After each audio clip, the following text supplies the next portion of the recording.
حرمت عليكم أمهاتكم وبناتكم وأخواتكم وعماتكم وخالاتكم وبنات الأخ وبنات الأخت وأمهاتكم اللاتي أرضعنكم وأخواتكم من الرضاعة وأمهات نسائكم وربائبكم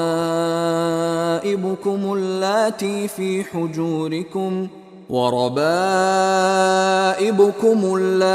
في حجوركم من نسائكم اللاتي دخلتم بهن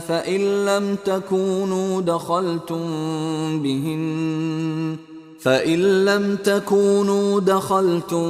بهن فلا جناح عليكم، وحلائل أبنائكم الذين من أصلابكم وأن